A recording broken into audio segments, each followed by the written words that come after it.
Greetings and salutations, malefactors and YouTubers. We're back with the WR400F.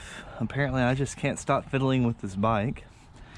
And we got a few things that I'm going to try and figure out how to get on here. So I got this Tusk radiator fan, and I'm going to see if I have any room with this aftermarket tank to get it on there. If I had the stock tank, well yeah, I could easily get it on there, but my stock tank had stress fractures from being blowtorched to try and take out a stain, or I guess wear and stains. And if I can't make that happen, I have a few waterproof computer fans I'm going to rig up, and that'll be a separate video. So there is a person who made a post a few years back on the ADV rider forums by the name of Ride365, who talked about basically converting a bike over to a floated DC charge for lighting for street use. So what we're going to be looking at doing today is, oh, where did it go? Removing the stock AC regulator, taking the two wires, running them to a DC regulator rectifier, putting a Tusk battery, a voltage meter, and a couple of other things in the air box, and switching this bike over to DC lighting for LED, because a stator at AC wiring will torch all of your LED lights. So if you've watched all of my videos on the RM125 street legaling, I'm probably not going to do the full install of all this lighting. I will go ahead, since Ride365 didn't do a video on his wiring to hook all this up, I will definitely do a video that goes through his process, and I'll troubleshoot on anything I encounter, and you guys will then have a video to accompany his amazing post and wiring diagram. So full credit goes to him for the idea.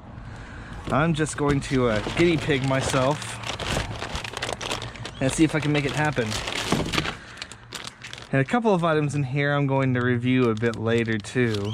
So I've got a few extra goodies in here you guys might or might not have seen a few other places. So expect a little bit of fun from this. For all intents and purposes, the repair series of the WR400 is pretty much done. It's all nice and running now. And if I do add any more of that series, it'll be just stuff like artsy fartsy stuff on it, cleaning up the frame, powder coating it. But that whole video series was to get kind of a full shot without cuts of common problems you'll encounter on a old bike rebuild, and then, you know, just like I have a full look at every aspect of it. Well, in the meantime, I'm going to go ahead and start prepping some stuff for removal.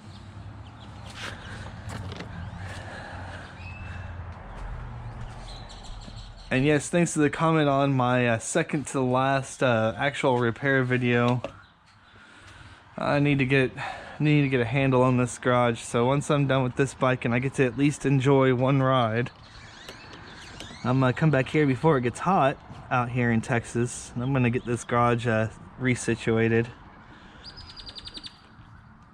Of course, I've come a long way from where I learned how to do all this. Back when my dad was teaching me all this, we had a small 2-bedroom apartment, and I'd be doing this in the living room on top of a bunch of boxes. So I feel pretty blessed to have any space to actually kind of work up my projects.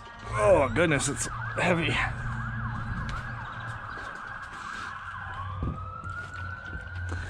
Well, you take a tank off and put it anywhere, make sure to put the petcock down on, and this is a full tank so I can't tip it over, but put the petcock down on a padded surface so you don't damage it. Yeah, I know there's a little bit of JB weld there. I'm going to find the bolt for that later. That partially stripped out, so I'm going to be just kind of cobbling together the fix for a bit. When I pull the head apart after this weekend's ride to recheck the valve clearances, I'm going to drill and helicoil that. I'll go ahead and probably make a video of that too, so you guys can kind of see how to do a drill and helicoil set.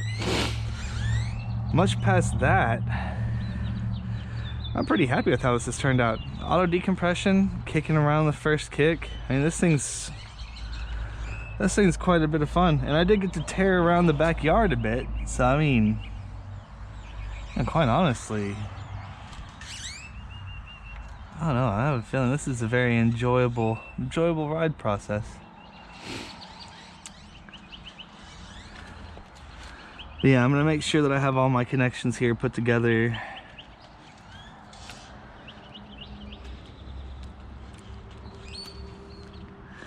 So in Ride 365's video, I want to sit here and look at all the fiddly bits. What he was saying to do was to not ground any of your DC to the frame. Your AC is already grounded to the frame. So you're going to take the black and blue wire off of your entry to your regulator, and you're going to wire both of those to these yellow wires.